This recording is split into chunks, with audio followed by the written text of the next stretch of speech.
Hi everybody, my name is Eli. I'm Jason. I'm Caden. I'm Jaden. I'm Nicole. And we have the Yahuwah and the Torah, and these are the letters of Shaul. And we are now getting into the book of Galations, and we've read through several different books, and we are thankful that you guys are reading with us, and sometimes the letters and words of Brother Shaul are very hard to understand.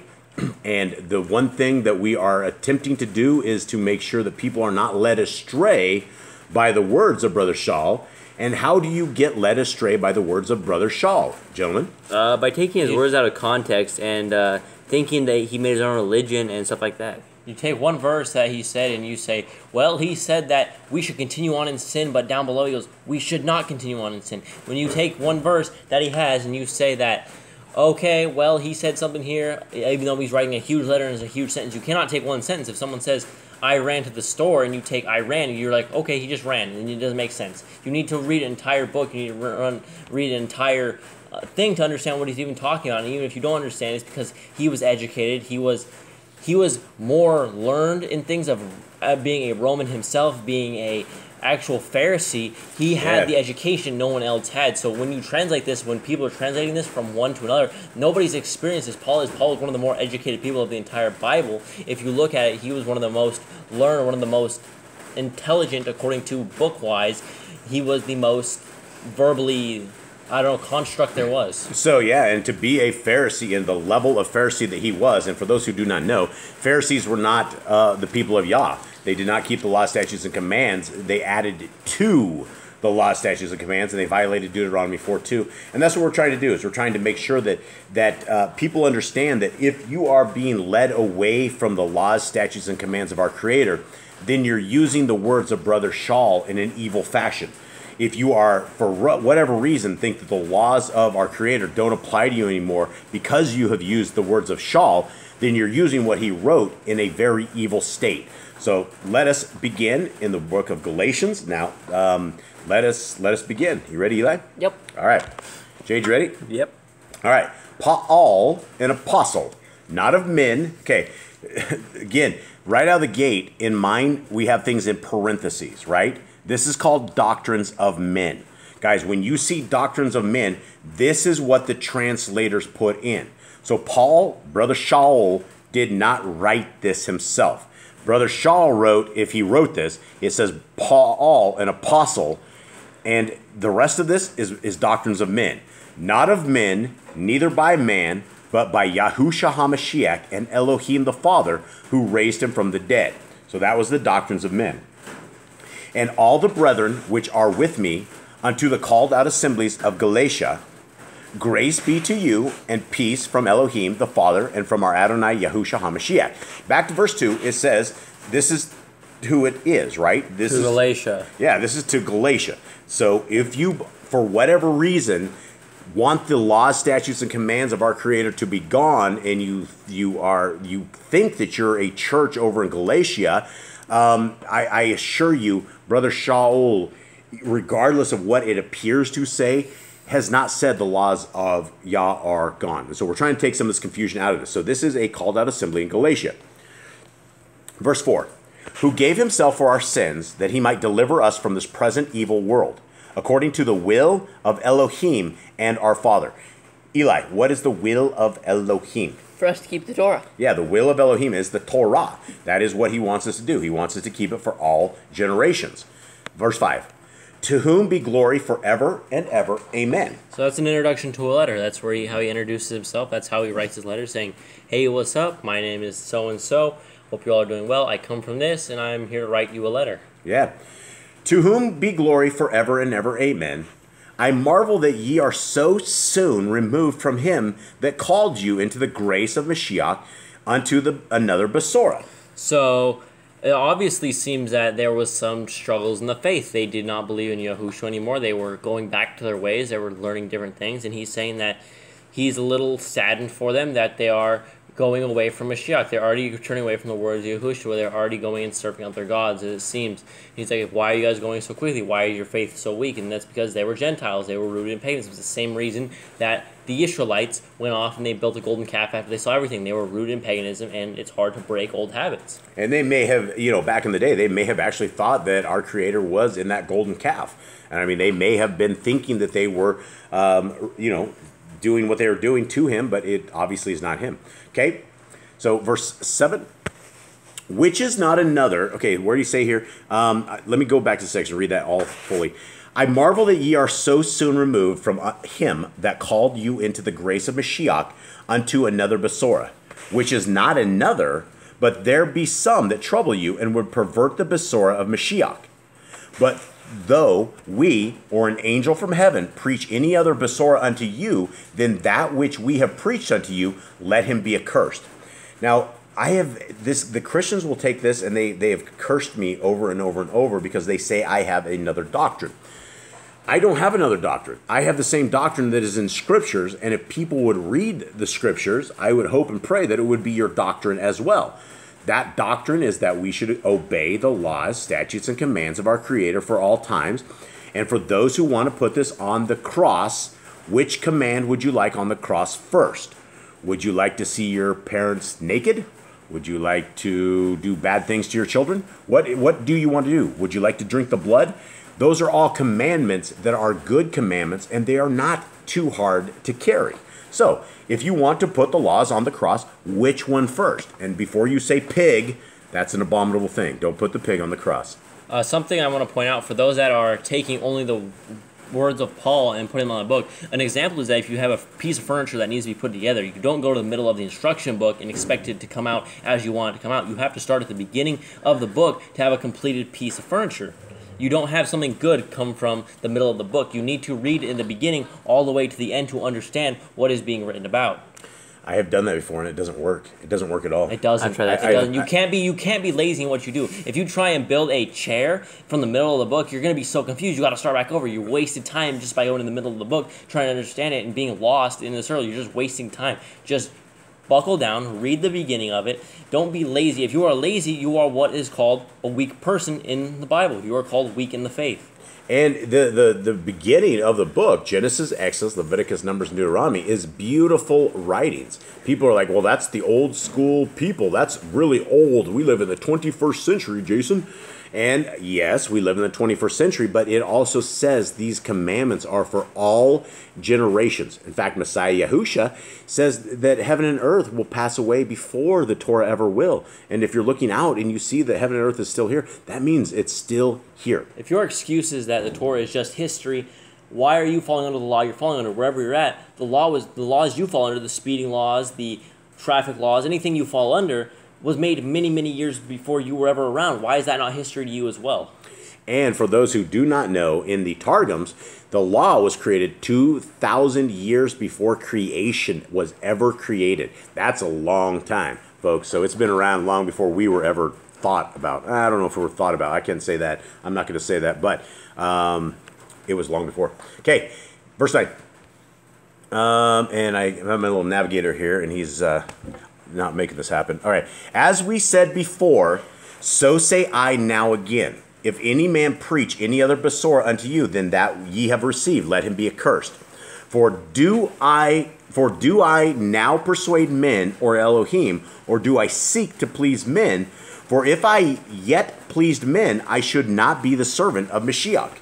So he's just saying that if you teach another doctrine, you will be accursed. It's the same thing as back in the day, back in the days when the Israelites were under Moshe. If you went over and you taught something else, if you taught to serve other Elohim, then you were going to be stoned. You were to be kicked out. It's the same thing. He said, let him be accursed. That's how it was meant to be. And it's the same thing as he's saying right here. And it's the same thing that it should be today. Anyone that teaches a different doctrine and tries to stray people of Yah away, they are accursed. They should be stoned. That's how it should be. And he says that he is not trying to please people. When you are a Christian, you're going to a feel-good thing. You're pleasing yourself. You're pleasing men by saying, I'm a Christian, I do this, and you feel good about yourself. That is not what you're doing. You're not a servant of the Messiah when you are pleasing yourself. Yeah, absolutely. And they will literally sing songs to Yah. Well, it's not to Yah, it's to their God. And then afterwards they have what in every church is a potluck. and they will go and they will eat pork in what their man-made temple is, and it's abomination to our Creator. Okay, 11. But I certify you, brethren, that the Besorah which was preached of me is not after man. For I neither received it of man, neither was I taught it, but by the revelation of Yahushua HaMashiach.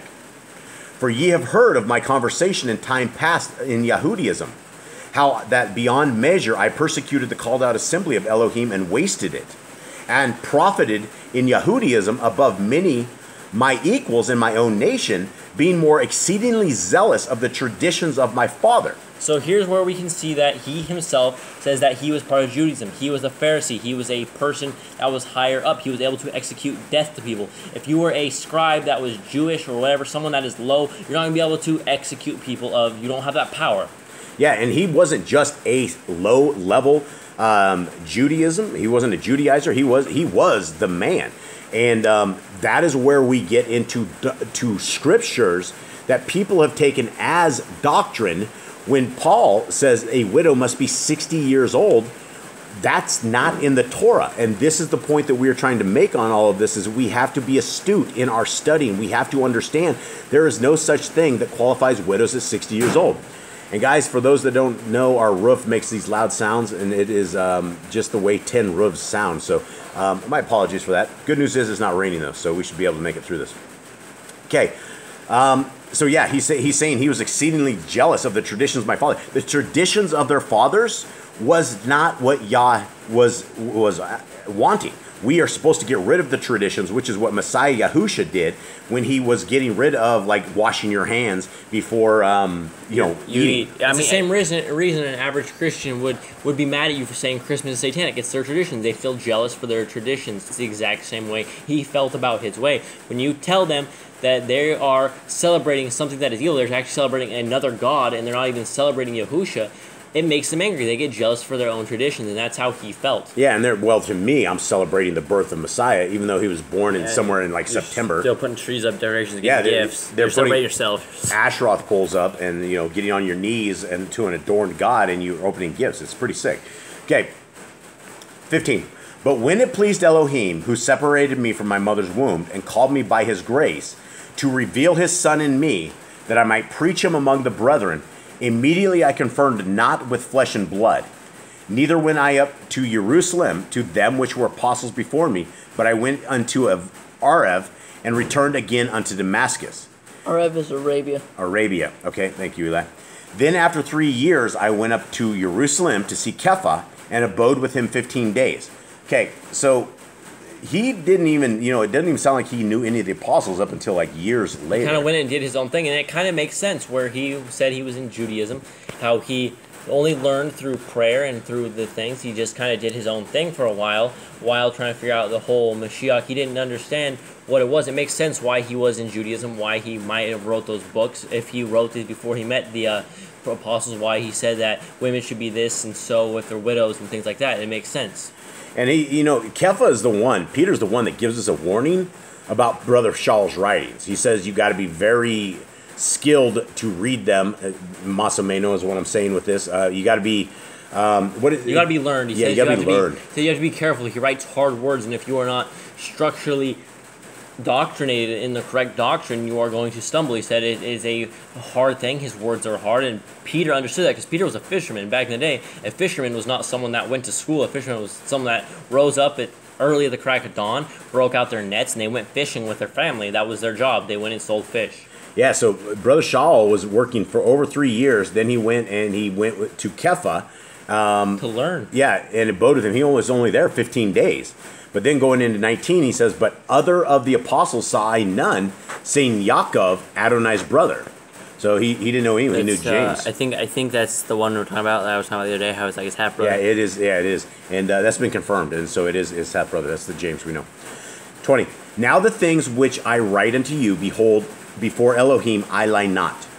Afterwards I came into the regions of Aram and Cilicia, and was unknown by face unto the called out assemblies of Yahud, which were in Mashiach.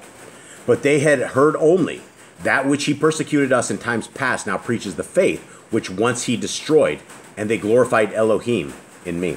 So I guess if you want to get anything out of this is that it does not matter how messed up your life is. You can still be used by Yah. You can still come to Yahuwah. He is open arms. Even as someone that was killing his own people, he let a murderer back in and to prove himself to be able to preach the Gospels. Dude, it wasn't just a murder. This guy was a beat down artist. Genocide. Yeah, this guy was a beat down guy. He was a really bad dude. So it does not matter how messed up you think you are, how messed up you think you've messed up your life. Yah is always welcoming you back, no matter where you're going. Absolutely open arms. But it begins with Mashiach, Messiah Yahusha, and then it begins after that with the law, statutes, and commands of our Creator. We're called to be holy. Okay, Galatians 2. Then 14 years after I went up again to Jerusalem with Barnavi, and took Titus with me also. Okay, anyone? Barnabas? Barnabas, yep. Okay, so this is 14 years. He went at 13, how many years? So it was 3 years. Then he went and saw Peter, right? And then 14 years later, so he's getting... So he's like... He's almost 20 years into this. Yeah. 17 years, So this is a really long time that he went. Okay. And I went up by revelation and communicated unto them that Besora, which I preach among the other nations, but privately to them which were of reputation, lest by any means I should run or had run in vain. Anyone? So he just said he'd go and talk to like highly esteemed people, better people, so that I think he didn't discourage them, so that he didn't just come and preach them in vain. Like he talked to everyone separately, so they didn't feel outcast. Because I think esteemed people were the Jews and Gentiles. I think at that time. Okay, yeah. But neither Titus, who was with me, being a Yavani, and what is it we have? Yavanite, a Grecian, right, was compelled to be circumcised. Okay, so that's why would somebody be compelled to be circumcised? Because he is a Yavanite, he obviously doesn't know what circumcision is. That's gonna be something he has to adapt to, is to circumcise himself. Yeah. It's something you got to get ready for. You can't just say, oh, like we've talked about before, you can't just go in and say, all right, I'm circumcised, I'm a person of Yah, and go live in sin, right? He's trying to adapt to, he's trying to get used to this whole new thing, and he wasn't compelled at the beginning, and that's something we read in Acts, was that the Pharisees would not allow any other Gentiles in because they were not circumcised. And Peter was like, we didn't tell you guys to tell them this. And they went and made their own thing and discouraged a lot of the people that were trying to come to learn about Mashiach. Right. And they call it the circumcision party because that was their main goal. And the whole point of this, if you are not bound in the law, statutes, and commands, there's no reason to even get circumcised. There's no reason to, unless you, for whatever health reasons you decide to. But there'd be no reason to. Okay, 4. And that because of false brethren unawares brought in, who came in privily to spy out our liberty, which we have in Yahushua HaMashiach, that they might bring us unto bondage, to whom we gave place to subjection, no, not for an hour, that the truth of the Besora might continue with you. So I think a lot of people will get confused there, what it means by the freedom of Yahushua and what it means in a bondage.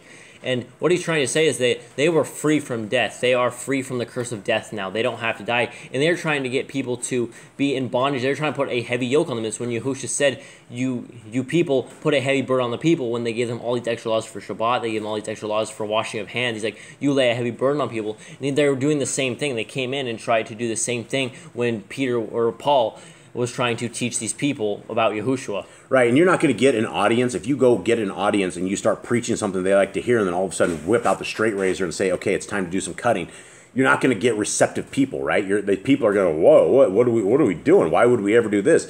You know, it is a mark of our Creator that is on us. You must first circumcise your heart before you circumcise yourself. Beautiful, beautiful. Yep, and the Torah is not bondage by any means. He's not saying that either. Okay, 6.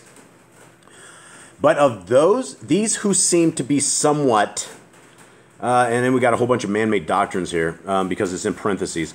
I'll read it in parentheses, but just remember, this is what the translators put in. This is not what Brother Shaul put in. But of these who seem to be somewhat whatsoever they were, it makes no matter to me. Elohim accepts no man's person. For they who seemed to be somewhat in conference added nothing to me. But contrariwise, when they saw that the Besora of the uncircumcision was committed unto me, as the Besora of the circumcision was unto Kepha, for he, and there's more man-made doctrines, for he that wrought effectually in Kepha to the apostleship of the circumcision, the same was mighty in me towards the other nations. So Mine says it was when it said yours was like esteemed. Mine said it was those who were esteemed. So those who are of higher power, I think, is what he's talking about. He's like, he didn't matter. He didn't see them as someone higher power or not. He saw these people that he was teaching as all the same people. It didn't matter. So they contributed nothing. Whether they were higher power or not, it did contribute nothing to how he was teaching these people. And he's saying that these people were uncircumcised because he wanted to deal with the uncircumcised while Peter dealt with the circumcised. He went to his own flesh and blood, where Paul went outside to the people to teach the other nations about Yahushua, trying to get them to be converted, because that was a new thing to people. People didn't understand that people outside the Israel, people outside that could be part of Yahuwah without going to that land. Yeah, and absolutely. People still don't understand that they can be part of Yisrael and that we are called to be Yisrael. We're not called to be Gentiles. We need to get away from the world of Gentile. We all grew up. Everyone here in this house, we all came from Gentiles. We all came from Babylon. We all came from great evil. And it takes a while to get the evil out of you. And even still, it's hard to do. And something else I understand is that those people all could have been Israelites as well, but they were scattered from getting kicked out, and when only Yehuda and Benjamin returned, those people could all have been Israelites as well, entrapped in other doctrines, not knowing who Yahuwah was at that time. Yeah, absolutely. We are all of us out here are Yisrael. If you choose to keep the laws, statutes, and commands of our Creator, that is Yisrael. And in those laws, statutes, and commands, we're told to have our boys circumcised on day 8. But if you are coming out of the Babylon, a lot of people won't be circumcised, and so. But is that a salvation thing, Jaden? Is circumcision a salvation thing? No, absolutely not. What were you saying? I wasn't paying attention. You weren't paying attention. Looking at birds outside. You were looking at the birds outside. That was awesome. Okay, so since circumcision is not a salvation thing, why not? Because it's not required. Salvation is basically believing that and following the Torah. You don't have to get circumcised to be saved, but it is a command to circumcise your child on the 8th day. It is a command, but it is not a salvation thing. Absolutely not. All right, how are the birds out there? They flew away. Are they flying away? Yes. Why do birds? Okay, never mind. Anyway, let's go. 10? Yes. Eli, you're going slow over here. That's a skull crunk. Okay, keep it up, please.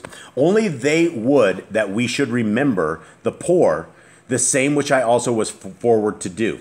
But when Kepha was come to Antioch, I withstood him to the face, because he was to be blamed. Okay, what is going on here? What happened to Kepha? So it seems that there was a problem where I think Kepha as well wanted everyone to be circumcised as well, and he was like, he was pushing people away because they don't understand, right? Like the circumcision it's not a thing you're going to get used to unless you were circumcised at 8 days old.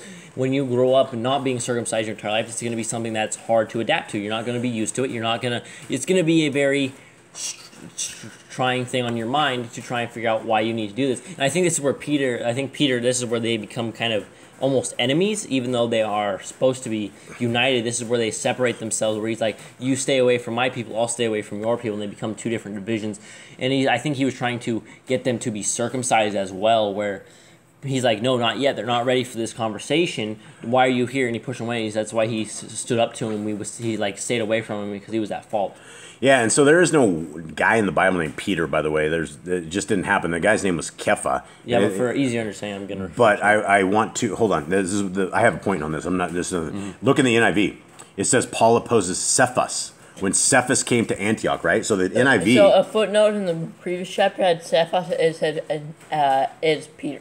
Peter, yeah. So Yeah. I didn't know actually they had the correct name. I mean, this is better than it is. Sometimes they do. Sometimes, right? I understand. This is a rare oddity. That is strange. That's cool. Yeah. So basically, this is interesting because this is the man, right? This is Kepha. This is the very first apostle that we knew of that was called by Messiah Yahusha, right? And so it is also the one who was with Messiah Yahusha. We know that he had a very close relationship with him because we know that his head was laying on the chest of Messiah Yahusha, right? They were that close that you could actually lay around like brothers or something, real close friends.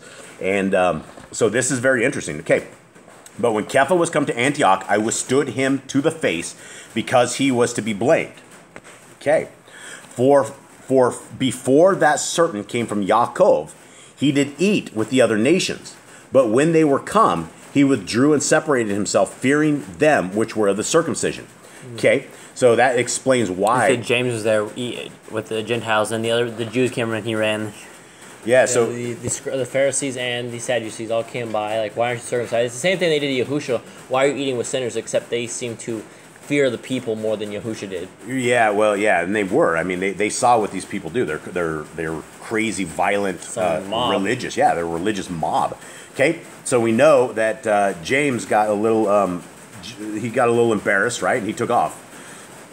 And the other Yahudim dissembled likewise with him, so much so that Bar-Navi also was carried away with their dissimulation.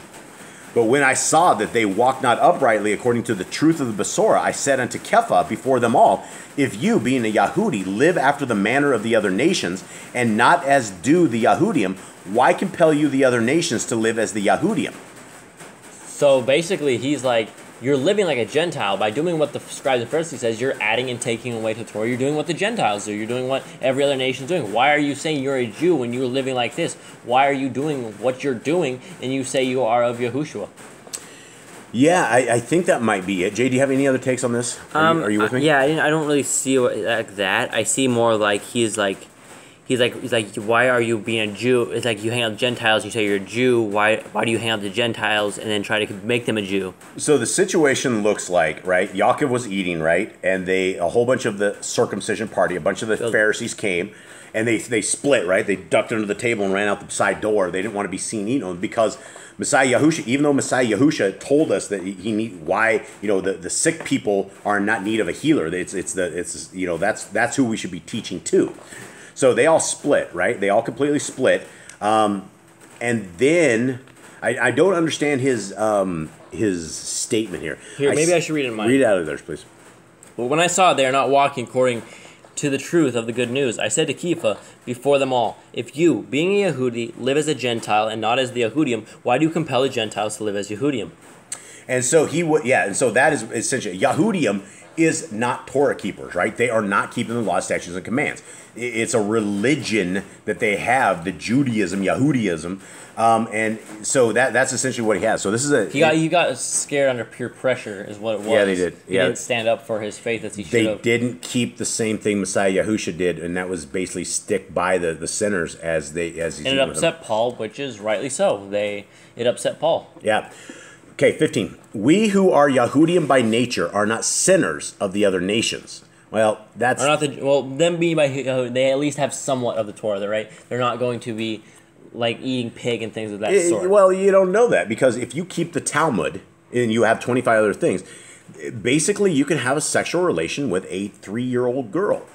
It's an odd thing. In fact, you don't have neighbors. You don't keep your neighbors as your friend. It goes against the Torah. Their beliefs that we are goyim and that we are lesser and that we are dogs because we are not in their cult of a Judaism.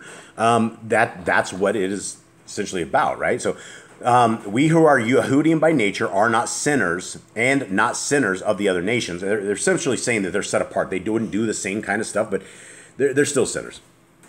But knowing that a man is not justified by the works of the law, but by faith in Yahushua HaMashiach, as we have believed in Yahushua HaMashiach, that we might be justified by the faith in Mashiach, and not by the works of law, for by the works of the law shall no flesh be justified. So this is where a lot of people take this out of context, and you have to understand that he was having a conversation with Peter. This wasn't even to them saying, we're no longer on the Torah, we're no longer saved. He's saying that the people their salvation does not come out of the Torah alone, but out of Yahushua as well. They were obviously leaving the teachings of Yahushua by following the Pharisees, by falling under peer pressure like they were doing.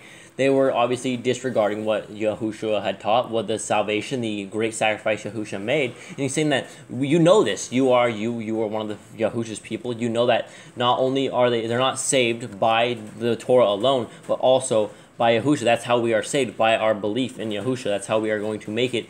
That's how we are going to be forgiven. Yeah, Eli, what does it mean for by the works of law shall no flesh be justified? What does that mean? We are not under the curse of the Torah anymore. We will not die by the Torah because we have Yahushua HaMashiach. Right, and the second that we put our hand in the cookie jar at 3 years old, we've fallen under a curse. If we stole a cookie at 3 years old, even understanding right and wrong, we are under the curse of the Torah for stealing. And that's just the way it is. We are in that world. Okay, 17. But if, while we seek to be justified by Mashiach, we ourselves are also are found sinners, Is therefore Mashiach the minister of sin? Never. Okay, Jade? So he says that Or Kate? if they're sitting there, they're trying to be declared right by Mashiach, they're going to find themselves sinners because they can't compare up to Mashiach. They cannot be Mashiach. They cannot even come close to what Mashiach did. He's like, they are sinners. And he's like, so, and then he'd be like, so was Mashiach, because they're walking away from the Mashiach's teachings. They're like, was Mashiach was he a servant of sin? Was he the master of sin? Like, no, he was not. Just because you're leaving these people and because you are being peer pressured into leaving Mashiach, do not think that Yahusha was a master of sin. He was quite the opposite. Yeah, absolutely. Okay, 18. For if I build again the things which I destroyed, I make myself a transgressor. For I through the law am dead to the law, that I might live unto Elohim.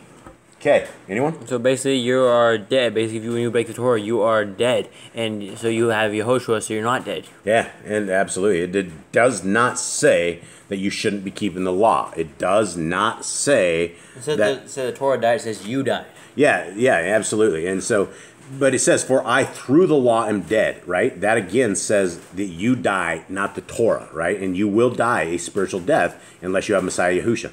Okay, 20. I am crucified with Mashiach. Nevertheless I live. Yet not I, but Mashiach lives in me. And the life which I now live in the flesh, I live by the faith in the Son of Elohim, who loved me and gave himself for me. I do not frustrate the grace of Elohim, for if justification came by the law, then Mashiach died in vain. So basically he's saying if they were justified, if they were given salvation by the law, by the Torah, then it would have been no good for Yahushua to come by, right? You could not get salvation through the Torah other than to do a sacrifice. That was the only way for forgiveness, and then Yahushua became the ultimate sacrifice, which was prophesied of times of old. We saw it in the Torah, we see it through the prophets, we see it that there is going to, Yahuwah had already planned this out. He's like, sacrifices aren't going to be it. I don't like your sacrifices, you guys, I just rather have your obedience, but you guys can't stop sinning, you guys can't be obedient, so I'm going to send my son to be a sacrifice. I'm going to send a sacrifice for you all time, to be your priest, to be a way for you to enter into my reign. Yeah, and there is absolutely no justification of the law. You can keep the law or you cannot keep the law, and if you don't keep the law, you will fall under the curse of not keeping the law, but you are not going to be justified with it, which is why Messiah Yahushua had to come do what he had to do, because he was the Torah made flesh. That doesn't say he was our creator made flesh. He was the word of Yah. He dwelt with Yah before, prior to all of this. He knows what his dad's wishes are. All right, Galatians 3. O foolish Galatium, who has bewitched you, that ye should not obey the truth, before whose eyes Yahushua HaMashiach has been evidently set forth, crucified among you. Now, truth in my Bible, or in this chapter, is capital T for truth. Eli, what is the truth? The Torah. Yeah, and if you obey not the truth, who before whose eyes Yahushua HaMashiach has been evidently set before you, crucified among you, verse 2, this only would I teach you. Did you receive the Ruach by the works of the law or by hearing of the faith?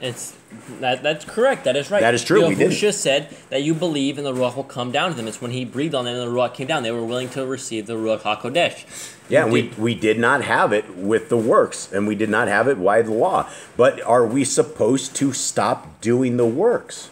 No. See, this is what you have to understand here, is that there was a great going astray from Yahushua, from the teaching of salvation, that the Pharisees and Peter, that everyone had fallen under, because these people were pressuring these people to leave. They were judging them. They were doing the same thing that they tried to do to Yahushua, but Yahushua didn't break, but they did here. So Paul is trying to write to them, trying to tell the Galatians to come back, to understand that they have salvation, that they don't need to listen to the people that are leading them astray. Yeah, absolutely. And the people that are leading them astray, most of them did not like Messiah Yahusha. They killed him. Yeah, they killed him, and then later on in their so-called oral Torah, they say he's boiling in human feces. That's how bad the Jews hate the Messiah. Okay, verse 3. Are ye so foolish? Having begun in the Ruach, are ye now made perfect by the flesh?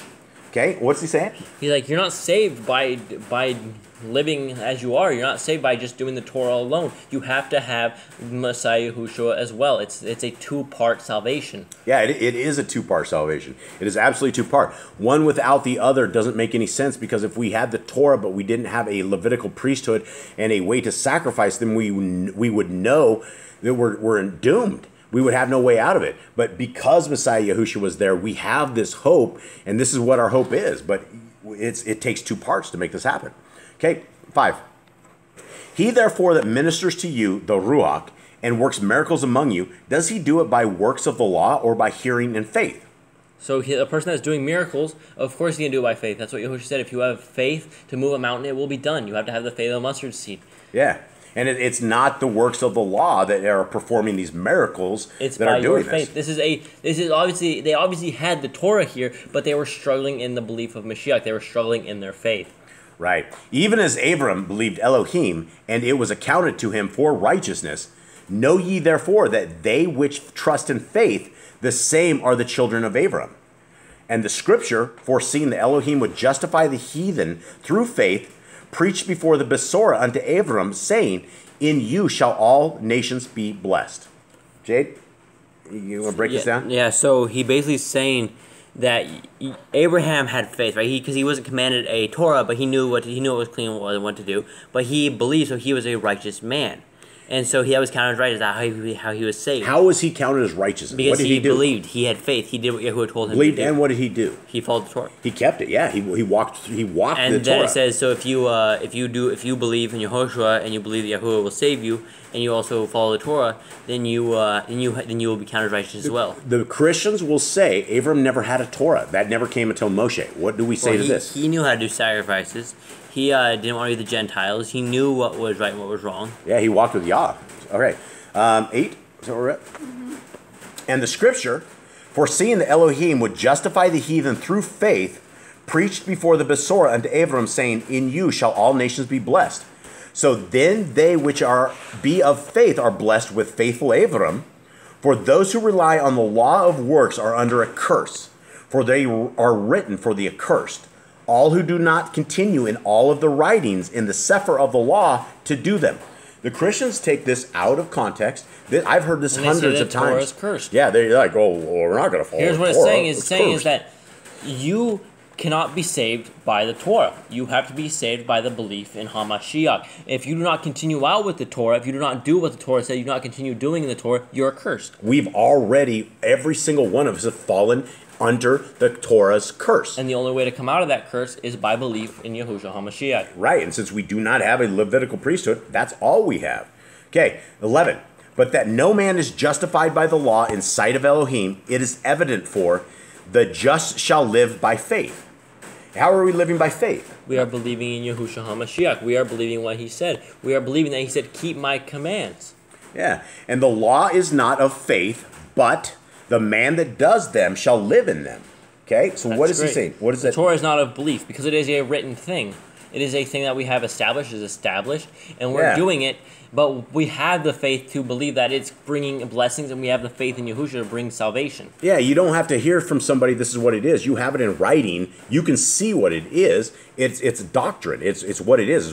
Something to note why this is so important that you don't always take it for what it is that back in the day they didn't have Matthew, Mark, Luke, and John. It wasn't until way later that it was written. Here they only have a word of belief. So when he writes this letter to these people, he's like, this is why it's a faith, because they don't have it written. Now we have a book we can read out of. We can see that the Matthew, Mark, Luke, and John is all there. Back then they only had the Torah and the prophets. They only had all the way from the Old Testament. They didn't have anything in the New Testament. The only thing they had was what was here and what Paul wrote to them. And most of them couldn't read that, and most of them could not afford a Torah scroll. It would take, I believe they said it took over a year's wage to buy a Torah scroll, is what it was. And so that's for the rich people. And I'm sure that's not how Yah intended it either. No, absolutely not. Because he wants everyone to know it, and if you're paying your entire year's wage, which is like a lot of money, that's crazy. No one's going to be able to learn the Torah like that. Yeah, no, it's amazing. And they probably wouldn't have been able to read either, because most of them didn't have... But that's what we have differently today, is that everyone has a Torah. Everyone has it at the beginning of their Bible. You don't need a fancy Torah scroll to read the Torah. Absolutely. And you're reading in the language that you're in. So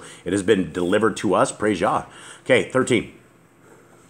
Mashiach has redeemed us from the curse of the Torah. Hallelujah.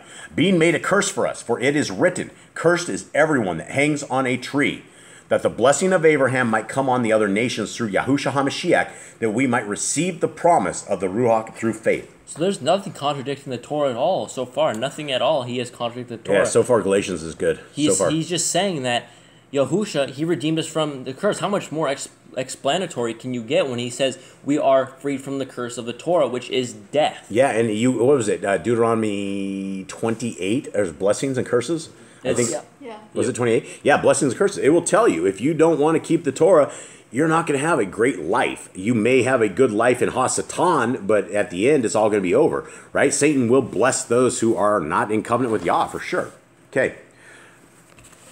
Let's see. 15, right? Yes. Yeah. Brethren, I speak after the manner of men.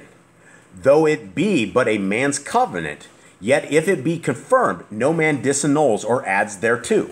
Oh, that's good. What? Right, we should definitely have that. No man. Deuteronomy 4:2, don't add to. Now to Abram and his seed were the promises made. He says not, and to seeds as of many, but as of one, and to your seed, which is Mashiach. Anyone want to take a stab at that? So because Yahusha is the bloodline, right? He said because of the promise that he gave, and said because of your belief, your generations, the nations will believe. The rest of the world is going to believe. And because Yahusha came from Abraham's line, which was all the way down to Yehuda, which was all the way down to the David, all the way to Solomon, all the way to Miriam. Yeah, absolutely. Which is the generations of that. That's how Yahuwah fulfilled the promise he made to Abraham, which was Mashiach. He said through the nations, through Yahushua, the nations are going to believe. 14 generations from Adam to David, and then 14 generations, was it to Mashiach? Or was it 14? It was... Three sets of 14? It was 14 and 14. It was 2 sets of 14, yeah. Was It was 28. Abraham to Joshua. Abraham to Yahushua was 14 generations? Is that what it was? Yeah. Okay, so thank you, Nicole. Thank you, Cubs. 17? Is anyone with me? Mm-hmm. This is where we're at? Yeah.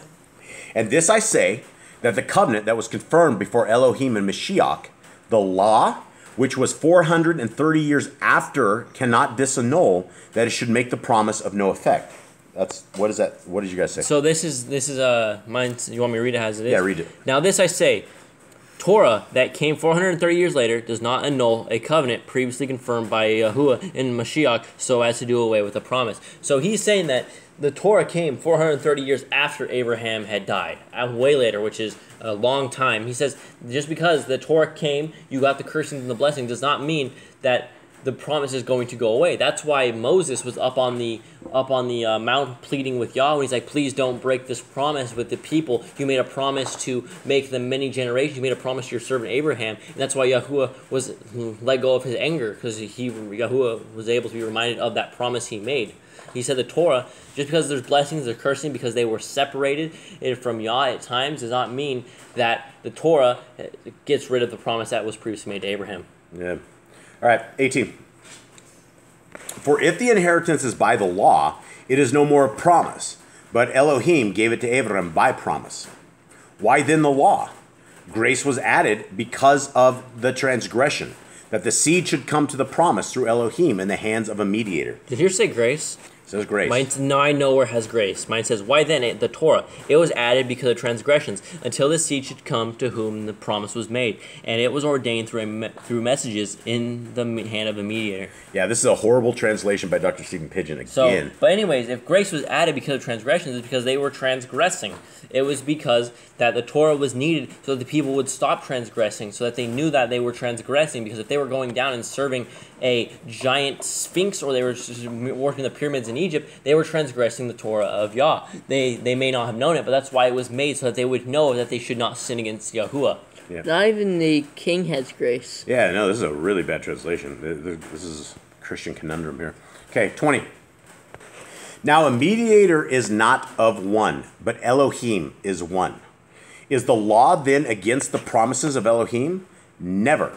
For if there had been a law given which could have given life, truly justification should have been by the law. Mine says truly righteousness would have been by the Torah. So we would have been able to be saved by the Torah if that was how it was made to be. If that was how the promise that Yahuwah made, Yahuwah has a plan for everything. You can see at the entire scriptures, his plans always come together. It may take hundreds of years as we see here, but his plans, his promises always come together. He always had it planned out. He's had it from the very beginning, how everything has been planned out. Yeah, beautifully put. 22. But the scripture has concluded that all are under sin, that the promise by faith in Yahushua HaMashiach might be given to them that believe. But by faith we were guarded by the law in common subjection to the faith which should afterwards be revealed. Anyone want to take a stab there? So he says, by our belief we became under the Torah. By belief we are following the Torah. We are guarding the Torah, doing as it says. We are believing that Mashiach was to come, and that's why that the scripture tells us what sin is so that we do not break it, but we have salvation through the belief in Him. Right. Jay, do you have anything? He pretty much got it. You're not looking at birds again, right? No. Okay, good. Here we go. All right, 24 is where we're at. Yep. Wherefore the law was our tutor to bring us unto Mashiach, that we might be justified by faith. But after that faith is come, we are no longer under tutors. For ye are all children of Elohim by faith in Mashiach, Yahusha. For as many as you have been baptized into Mashiach have put on Mashiach. There is neither Yahudi nor Yavani, there is neither bond nor free, there is neither male nor female, for ye are all one in Yahushua HaMashiach. And if ye belong to Mashiach, then ye are Abraham's seed and heirs according to the promise. All right, so I've heard this a billion times before starting back where it says the Torah was our, it said mine says the Torah became our trainer unto Mashiach. It basically prepared us for Mashiach. It gave us the direction. We know that we need to keep the Torah. We know that there needs to be a forgiveness of sins, and it prepared us for the coming of Mashiach. That's what the Torah did. It prepared all these people for Mashiach is what it did. And he says now that Yahuwah has come, we don't need to be preparing for anything anymore. We are already ready to graduate into Mashiach. Right, yeah, now Yahusha has come. I think you said Yahuwah. Oh, my bad. Yeah, but yeah, that's absolutely it. So that's... And then he says, he goes on and says that there's no Yahudi or Yahweh. It doesn't matter what your race is. It doesn't matter what you look like. It doesn't matter who you are. Everyone that believes in Yahushua HaMashiach and keeping the Torah, you are the seed of Abraham. Yeah, absolutely, yeah. And we are not going to make it to the kingdom to come unless we are keeping the law, statutes, and commands. Read Revelation 14:12 or 12:14. I think it's 12:14. I think that's what it is. I think it's 14:12. 14:12. And it says essentially that those who are saved keep the Torah and the faith of Mashiach. All right, let's go. Continue on. We're making great trails here. Now I say that the heir, as long as he is a child, differs nothing from a servant, though he be Adonai of all, but is under tutors and governors until the time appointed of the father. Jade, you want to take a stab at that? So basically it's saying that a child is, he's the same as a servant until he becomes like old enough to rule over the household.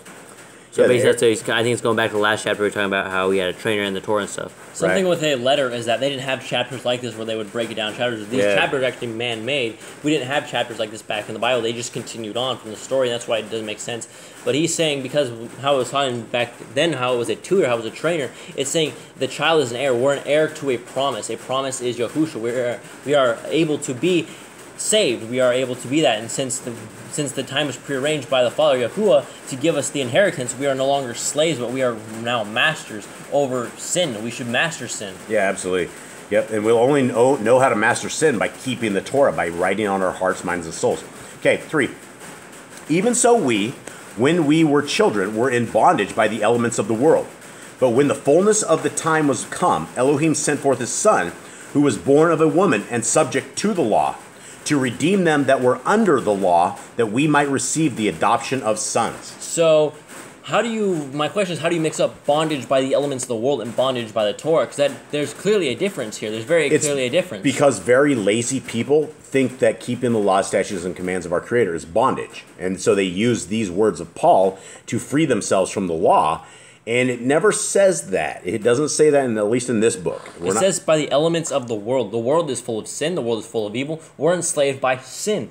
And since he said he come to redeem the people under the Torah, he didn't say he came to redeem the people in being Gentiles. That's what it said. That's exactly what it says. There is no other way around it. You can't say, oh, he's saying that he came to save people from the law. He's saying he came to redeem them. He came to bring them salvation because there was no way into salvation back in the day like there was now. Yeah, and even then, there was no, all you had was a sacrifice. You did not have the ultimate sacrifice. And so it was a continual thing. You had to continue on sacrificing an animal because people were very evil. Okay, 6. And because ye are sons, Elohim has sent forth the Ruach of his Son into your hearts, crying, Abba, Father. Wherefore you are no more a servant, but a son. And if a son, then an heir of Elohim through Mashiach. Howbeit then, when ye knew not Elohim, ye did service unto them, which by nature are not Elohim. Okay, so essentially saying when you're not in Torah, you're doing service to the devil. You're doing evil stuff because you, by default, if you're not keeping the Torah, even if you're a very good person with a great heart and great stuff, you're still going to be snacking on the bacon. That is outside of Torah. We are no longer servants to sin here. He's trying to get across the point, these people, that they don't need to be following under these people that say Yahusha is no more, that there's no way of salvation. He's saying that you are no longer slaves to death. You are now a son. You are now a ruler over death. You are now have a way into the kingdom of Elohim. And during this time, people should note that they were still sacrificing animals. There was still a sacrifice, and guaranteed, just because the veil in the temple ripped and it shredded from the top down, the people that were in charge, this was their livelihood, right? The fake Levite priests of that time, the Caiaphas, the guy that slapped Messiah Yahusha. That's not Levitical. Yeah, that's not Levitical. They were still doing their thing. And if all of a sudden there was a new sacrifice system, that's going to go against everything they know. And this is why they're fighting this so much. Something I just want to know that's off topic here is that nowhere when Yahusha said, I am the son of Mashiach, did it go against anything I'm the son of... Or the son of Yahuwah. There's no way, nothing against Torah that says that he's blaspheming, that he deserved death. But the man-made doctrines, in parentheses, will say, because he made himself equal to Elohim. And he never said that. And being the son does not say you're the father. It never ever says that. Okay, 7. 8. Okay. Howbeit then, when ye knew not Elohim, ye did service unto them, which by nature are not Elohim. We read that. But now do ye know Elohim, or rather are ye not known by Elohim?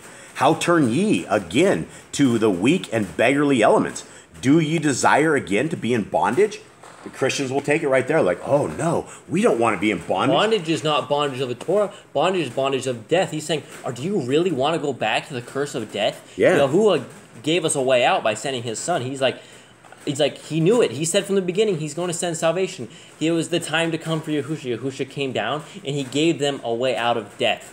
Yeah. And if you are going outside of the Torah, if you are going by man-made doctrines, and Christians, they are their own form of Pharisees. They are their own form of Sadducees in their own way by cutting out part of what needs to be done, what you need to do to be a child of Yah. You are giving yourself the curse of death. Yeah, absolutely. Verse 10. Ye observe days and months and times and years. I am afraid of you, lest I have bestowed upon you labor in vain. You're saying I'm afraid of you? Mine says I fear for you. I am afraid of you. Steve Ed. I'm alarmed. Why is he afraid of him? Like they're going to stone him? He has no fear of these guys. Obviously, he's not fearing. From the entire beginning of this book to like right now, there's obviously no fear. He's talking to these people because he's not afraid of them. Yeah, he's speaking straight to them. If he was afraid of them, he would probably just leave. Yep. He would never say nothing. Brethren, I beseech you, be as I am, for I am as ye are. Ye have not injured me at all. Ye know how through infirmity of the flesh I preached the Besorah unto you at the first. And my temptation which was in my flesh ye despised not, nor rejected, but received me as an angel of Elohim, even as Mashiach Yahusha. So I think this is where it begins, where we go back to where before he knew Peter, before he knew anything, he still had his Judaism ways, when like, even though he was teaching Mashiach, he still had his Judaism mixed in with it. Why we have the book of Timothy, or is it Thessalonians, where he says the widow. Obviously here he says that he was still messed up. He was still rooted in doctrine, and they still took him for an angel, even though he was still in sin, even though he was still living a life of Judaism, a life of paganism. My Right. 12 says bondage of Jewish ritualism. Bondage of Jewish ritualism. So what's the full verse read?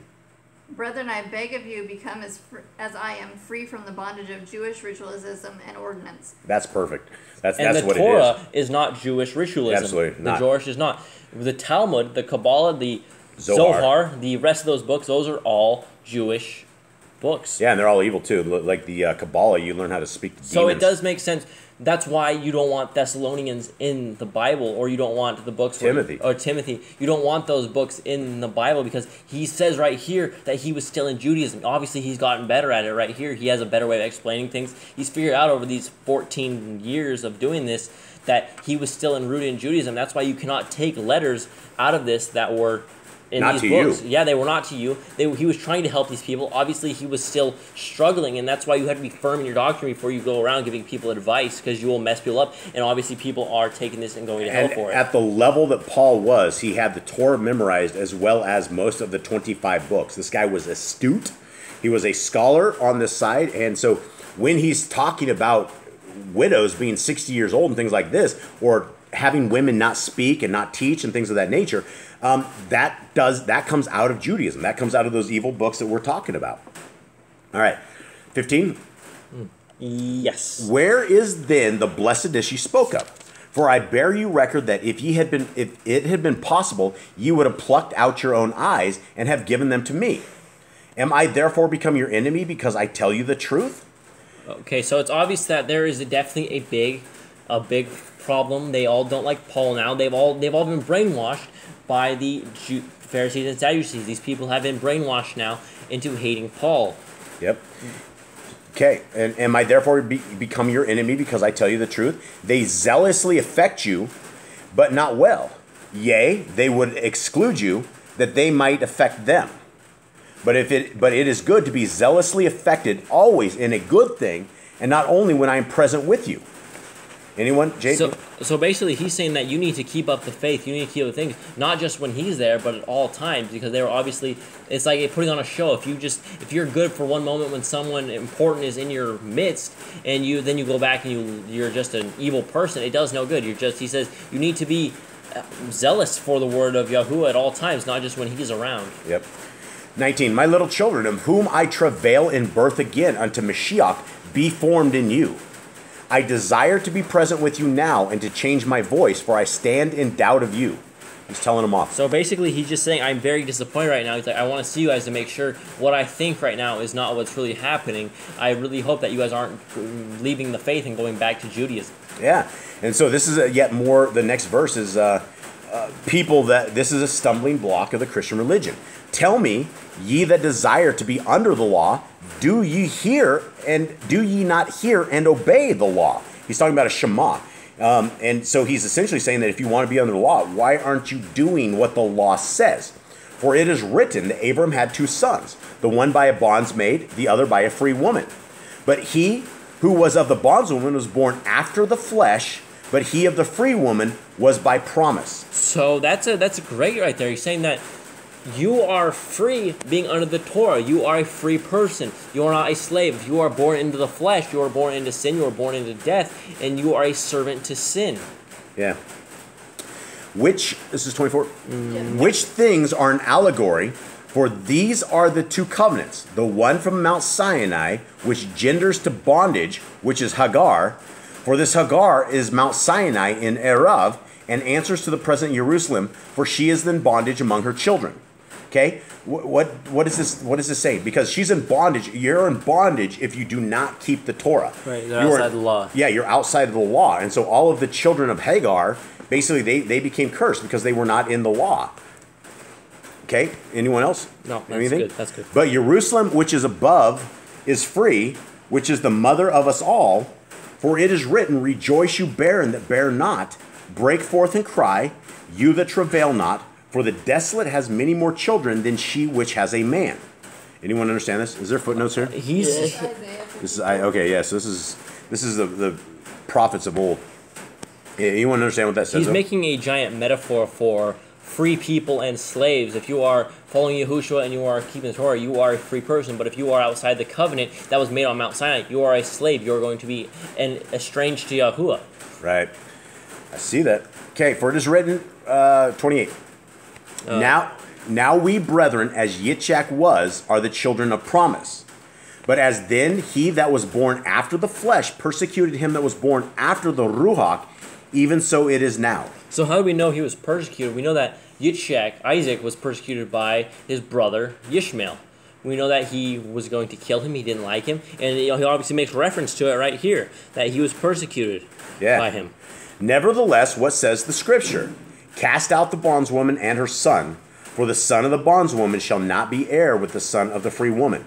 So then, brethren, we are not children of the bondswoman, but of the free. So another way to say this is, depart from me, ye who work iniquity. He's saying that the bondswoman, the slave of Abraham at that time, which was Hagar, was thrown out. He says, if you are going under the slave, if you're going back to your Gentile ways, you are the slave, and you're going to be thrown out. Yeah, and you will never be free unless you're keeping the Torah.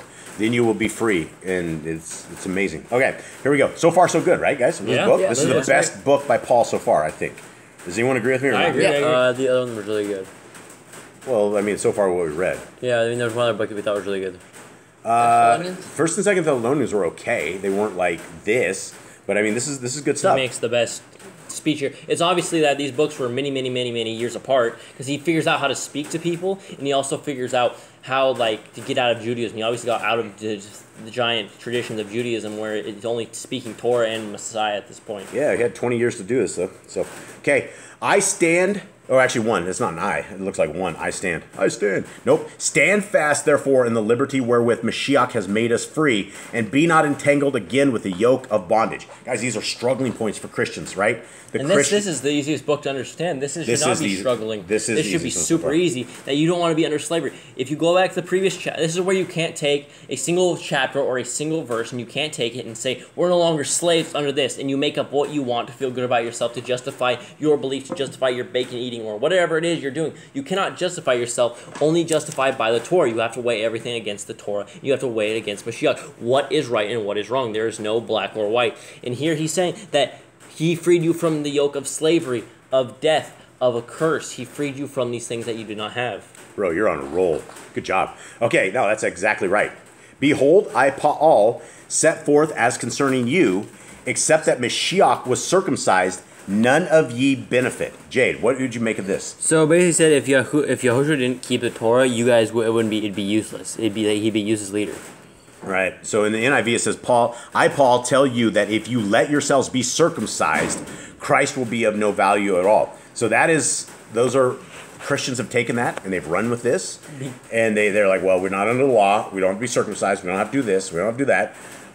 This is where you go back to the beginning of the book, and you understand that they had a huge circumcision issue. They had an issue with the Yahudim. The beginning of this book, they had a problem with them saying it that you go get circumcised, you follow under these beliefs. And it wasn't just circumcision; it was Yahudiism. He's like, if you go under this Yahudiism again, then you're making Mashiach's sacrifice worthless by going back under these things that they are doing. They are burning people by giving them 700 laws for the Shabbat alone. Yeah. Making them rip toilet paper, making them hire servants on that day, which is even a flip sin their in lights itself. on or whatever, yeah. So the NIV has it says, mark by words. I, Paul, tell you that if you let yourselves be circumcised, Christ will be of no value to you at all. And this isn't to just go circumcise yourself for Yah to be in covenant. This is, these people are going back under Judaism. These people are going back under the oppression of the Pharisees, where they shouldn't have done it. This is where Peter kind of failed. He kind of failed the people here. He kind of Peter did fail the people, but I'm not gonna knock the man. The man. No, he was an Messiah. excellent man, but he makes mistakes. He's just as the rest of us. He makes mistakes as our Messiah. everyone else. Messiah left. The Messiah left the building for a while, and this is what we end up. He made a mistake, and this is where we can be thankful that Paul stepped in, or everyone would have gone astray. Absolutely, I agree. Okay, 3. For I testify again to every man that is circumcised that he is a debtor to do the whole law. And again, nobody wants to do the whole law. Basically, he's saying if you only have circumcision and that's all you follow, but you don't follow the law, it's useless. Why do you even get circumcised? Well, yeah, and you're a debtor to the whole law. If you're going to circumcise, you better at least love your neighbor as yourself. You better do all follow of it. the whole law. If you just get circumcised and don't do anything else, then it's useless. But are we supposed to follow the whole law? We're supposed to. That doesn't mean just don't do the law, don't get circumcised, don't do any of it, because that just makes you a Gentile. That just makes you a giant Gentile. Circumcision is one of 174 laws, right? And so that's what we have to understand. It's you break one law, you break them all. It just seems circumcision was a big tripping point for a lot of people back in the day. day. Absolutely. It's just a huge problem that if you aren't circumcised, you can't be part of the thing. And that's Jewish tradition. Yep. You cannot enter. Yes, you need to get sacrificed, but you don't have to do it immediately. You need to begin this. You need to get your Yes, you heart need to ready. have circumcision, but you need to have your heart ready is what you mean. You said sacrifice, said circumcision. Oh, my bad. But that's awesome. No, I got it, and thank you very much. Okay, 4. Ye are abolished from Mashiach. Whosoever are justified by the law, ye are fallen from grace. So basically saying if you have salvation by the law, you're abolished from. The Torah is not abolished. You are abolished. You're making yourselves back under death. You are going, when you throw out Mashiach or you throw out the Torah, you can't throw them both out. You have to keep them both. It's like a giant piece to a puzzle. You can't open the door without a key. You need both. You need the door lock and you need the door and the key to open the door. And you can't be justified by the law without a Levitical priest. We don't have that, and this is which is why Messiah Yahushua is the man. And that's why when we get into Hebrews, we understand a lot more about the priests. The books are all go together if you read them correctly. If you do it correctly, things will fall into place. But you cannot take a single verse saying one thing or another and expect it to work for you. Yeah, and I'll use another analogy. It's like having a big bulldozer, right? And you've never driven the bulldozer, and you have a book. You're supposed to read the book. You decide not to read the book, and you try to make the bulldozer work, right? You're going to have a problem. You're either going to start it up and you're going to break it, kill it. You're going to run into it. a building. You're going to kill some people. You're going to do some horrible things because you haven't read the book. You don't know how to start and stop the thing properly. Okay. 5. For we through the Ruach wait for the hope of righteousness by faith. For in Yahushua HaMashiach neither circumcision avails anything, nor uncircumcision, but faith in fervent love. Okay, the Christians will run with this, guys. And this is where you have to understand that he's saying that anyone is allowed to have salvation in Mashiach, whether circumcised or not. This is where you have to understand that this was a letter to these people. These people were struggling against Pharisees. They were falling under the trap of Pharisees in their own man-made traditions of Judaism, of the Babylon that they came out of. Yeah, I think the Pharisees walked around with a straight razor, and they were trying to circumcise everybody. It was like, hey, come here. And they're like, no, hold on. And you gotta walk before you run. And if you're just cutting off skin just to be one commandment of 174, that's not what this is about. It's a modern day church. If you don't do according to their traditions, they kick you out. They put you under peer pressure. It's the same thing as it is today. Yeah, true. Okay, 7. Ye did well. Who did hinder you that ye should not obey the truth? Okay, again, the truth is capitalized. What is the truth, Eli? The Torah. Yeah. So if you see Yahushua, he said, I am the way, the truth, and the life. Yep, no man comes to the Father except by me. This persuasion comes not of him that calls you. A little leaven leavens the whole lump. What does that mean? Well, that is for bread, for making bread. But what he's saying here is that a little leaven, and leaven was considered sin. That's why you would only eat matzah back in the day. Why you would eat unleavened bread? Because they want to throw out the sin. If you have a little sin, it makes the entire body sin. Yeah, and that goes the same for the circumcision party, right? You toss a little bit of their leaven in, right? It's going to make it makes the entire bread taste whatever the leaven is. If you become a Buddhist and only serve Buddha on one day, but the rest of you serve Yahuwah, you are not following Yahuwah. No. Mine makes a lot of sense. What you do? A little leaven, a slight inclination to error, or a few false teachers leavens the whole lump. It perverts the whole conception of faith, or misleads the whole church. Yeah. Yeah, I don't know about church. Church isn't in there, but Yeah, that's some man-made stuff as well. Okay. I have confidence in you through Yahuwah that ye will be none otherwise minded, but he that troubles you shall bear his judgment, whosoever he is. Okay? Let me read that NIV because I don't understand. I am confident in the Lord, lowercase, that means Baal, it needs to be uppercase, that you will take no other view. The one who is throwing you into confusion, whoever that may be, will have to pay the penalty. Absolutely. Yeah, so Messiah Yahushua says that too. Yeah, anyone that leads you astray needs to be put away. He needs to bear his own judgment. And if the Torah is as strict as if somebody comes and teaches you another Elohim, you're supposed to kill Paul's them. like their parent almost. Paul's like their kind of spiritual parent. Teach them this in the spirit. But he's adding to the message that they've heard because he came from highly educated Judaism, of Pharisaical Judaism, and then he added the doctrine of Messiah Yahushua, which made him the enemy of all the Jews, essentially the enemy of them. Okay, 11. And I, brethren, if I preach circumcision, why do I yet suffer persecution? Then is the offense of the cross ceased? Jade, what do you got? So brothers and sisters, if I am still preaching circumcision, why am I still being persecuted? In that case, the offense of the cross has been abolished. So he's basically saying if he only preaches circumcision, he follows them. If he's only preaching what the Pharisees preached, then the sacrifice cross of is Yahusha ceased, meant yeah. no good. Yeah. It was no good. 12. I would they even were cut off, which trouble you. Yeah, they should be. That those who disturb you would cut themselves off. Right. For brethren, ye have been called unto liberty. Only use not liberty for an occasion to the flesh, but by love serve one another. So basically, he just said, don't use your freedoms, don't use your salvation to go live in sin. That's what he basically just said. Yeah. For all the Torah is understood in one word, even in this, you shall love your neighbor as yourself. True. That's one sentence. It's not one word, but it's what some. Yeah. He says, mine says, if has been. did you say one word? The entire Torah is completed in one word. Obviously, it's one command. Maybe that was one word back one in word. Hebrew Yeah, or one something. word would be a command. One Yeah. word, Yah's word. That's Yeah. what he's saying. Okay, and that's right. He's Leviticus. What's the footnote? Leviticus 19. Yeah, 19:18. Yeah. So, and that is what Messiah Yahusha reiterated as well. 15. But if ye bite and devour one another, take heed that ye be not consumed one of another. This I say, walk in the Ruach, and ye shall not fulfill the lust of the flesh. For the well, and I mean that's the thing, right? And that's the Christians take this out of context. They say we have the Holy Spirit, we can eat what we want to eat, we can do what we want to do because the Holy Spirit will guide us, and that's all there is. They don't know the Torah. And when you fulfill the lust of the flesh, that means you're walking against the Torah because the Torah would not have you walking to the lusts of your flesh.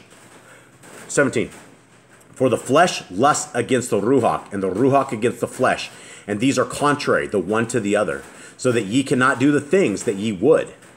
But if ye be led of the Ruach, ye are not under the law.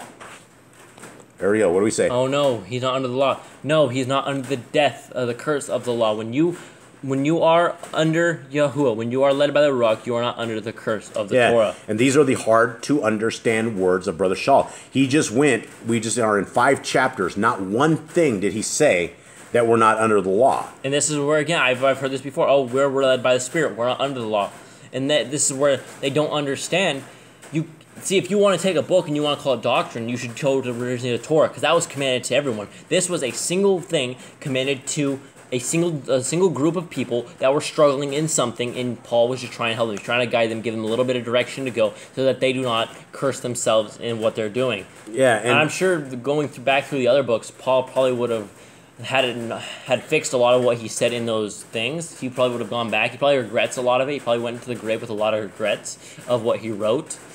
But I don't think he ever expected to be put in a book either. Yeah, no, this was years and years later. Okay, now the works of the flesh are manifest, which are these: adultery, fornication, uncleanness, lasciviousness, idolatry, witchcraft, hatred, variance, emulations, wrath, strife, seditions, heresies. Okay, I want to mention one thing that mine says under sorcery. Mine says drug sorcery instead of witchcraft. Well, that's witchcraft. So yeah, it's just cool that they. Big pharma. It's just kind of cool that that put that in there. Kind of clears things up for people that are confused. What is sorcery? Drug sorcery. Your local. Anything you would inject into your body that is foreign is drug sorcery.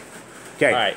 Envyings, murders, drunkenness, revilings, and such like, of the which I tell you before, as I have also told you in the time past, that they which do such things shall not inherit the kingdom of Elohim. So he just quoted almost every form of sin that you could do against the Torah. He quoted that right there: idolatry, sorcery, murders. Hold on, let me clarify what you're saying. No. So basically, he's saying what it is to be a sinner, what it is to live in the flesh, is to commit these sins, and these sins are all against the Torah. Yep. But the fruit of the Ruach is love, joy, peace, long-suffering, gentleness, goodness, faith, meekness, temperance. Against such there is no law put in place. Okay? And that's true. That we don't have such thing. Love, joy, peace, long-suffering. There's no law. This is what the Ruach would do. The Ruach is going to teach you these things. Yep. How to walk it like Messiah Yahushua walked. Okay. And they that are Yahusha HaMashiachs have crucified the flesh with the affections and lusts. Okay? So essentially, if you are in Mashiach, then you have walked the Torah, right? You are going to be walking the Torah as well. It doesn't mean perfectly, but that you are doing every last possible iota of trying to keep it. And when you do fall, you fall immediately guilty. You're crushed. Your heart breaks. Your soul breaks. You live in the bondage. You live in bondage because you are under the guilt, and that is bondage. Guilt is bondage. And I think another way to put that is, if you are going to follow Mashiach, you are going to kill your lust. You are going to kill your sins that you have inside you. You are going to get rid of those. You are going to impale it, as it says in mine. You are going to hang it up on the cross. You are going to give that to Yahushua, and you are going to get rid of it. Yeah, absolutely. Yeah, we should not be living in sin. If we live in the Ruach, let us also walk in the Ruach. And the Christians say that all the time. This is their thing. We walk in the Spirit. Yeah, we walk in the Spirit. That's all they do. And if they walk in the Spirit, nothing can stop them. Not even the pork chops. They love it. Let us not be desirous of vainglory, provoking one another, envying one another. Okay, beautiful. So far, so good, right? Excellent. This has been a great 10 out of 10. The only thing that we have here possibly that is strange or hard to understand is verse 18. But compared to the other books, it is. I mean, the 18 is, but if you be led of the Ruach, ye are not under the law. And the Christians take that one verse and they're like, that's me. I got the Spirit. I got no law. Okay, let's do it. 6. Hopefully it's good. Hopefully it's good. So far, I have an approved book, I believe.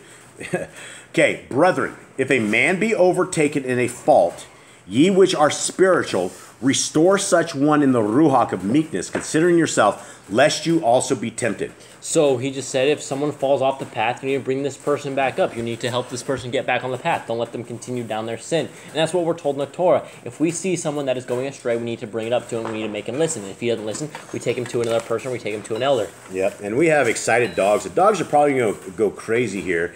If they start ramping up, I'm just going to do a quick pause and I'll let them howl, and then I'll get back to you. Verse 2, bear ye one another's burdens, and so fulfill the Torah of Mashiach. Okay, what does that mean? So he says, bear the burdens. He says, take on the problems of the other people. Help them out. And that completes the Torah of Mashiach, which Mashiach said, love your neighbor as yourself. It's the same Torah that Yahuwah has given. All right, dogs are going wild. We'll pause. We'll get this out of the way. We'll be right back. Much love. Hang tight. All right, and we're back. All right, Let's back continue. to what I was saying. Verse 2. For those that are looking to complete the Torah of Mashiach, Mashiach said, bear one another's burdens. Why would you bear another one's burdens? You will love them as yourself. You're going to help them in their problems. Yeah, and we're supposed to take care of our enemies. We're supposed to help other people. We're supposed to take care of our neighbor, all that kind of stuff. And he said that completed the Torah of Mashiach, but not only was it the Torah of Mashiach, but also the Torah of Yahuwah. Yeah, and the Torah of Yahuwah is the Torah of Mashiach. The Torah of Mashiach is the Torah of Yahuwah. Like Yahushua said, my commands are my Father's commands. Yeah, I do nothing of myself. It is him that alone. Okay, 3. For if a man think himself to do something when he is nothing, he deceives himself. Oh yeah, mine says, for if anyone thinks himself to be somebody when he is not, he deceives himself. So it's basically saying, if you're trying to be someone you're not, if you're trying to be high, you're trying to be pompous, and I apologize I interrupted you, but I'll continue on. If you are trying to be something, you're not trying to show off to someone just like you would do to be under peer pressure with the Pharisees, like the Pharisees were doing. If you were under that, then you would be trying to be somebody you're not. You're deceiving yourself. Yeah, so Jade, what were we saying? Basically, don't try to be someone you're not. Be who you are. Don't try to be something else for someone else. Yeah. Don't go into other religion because because the Pharisees, these people were trying to be someone they weren't. They knew what the good news was. They knew what the Torah was. But they did what the Jews did because of peer pressure. They tried to be someone they weren't. Yeah, beautiful. Okay, but let every man prove his own work, and then shall he have rejoicing in himself alone, and not in another. For every man shall bear his own burden. Jade, so go on with that. But let every man prove his own work? So basically, he's like, let everyone do what they need to do. Let everyone follow their own Torah. Let everyone show their own faith. Don't listen to what the Jews say. So I think a good way to do it is he said let everyone examine his own work. It's going to show me your faith by your works. Then you can feel good about yourself, right? You have to look back at, are you following the Torah or not? Are you doing what is correct or not? Because everyone is going to bear their own burden. Everyone's going to have their own struggles in life, and it does not need to be added trying to be someone you're not, trying to prove to these people that are not even people of Yah that they are somebody good. All right. 5. For every man shall bear his own burden. Let him that is taught in the word communicate unto him that teaches in all good things. Okay, so what does that say? And let him who is instructed in the word share in all that is good with him who is instructing.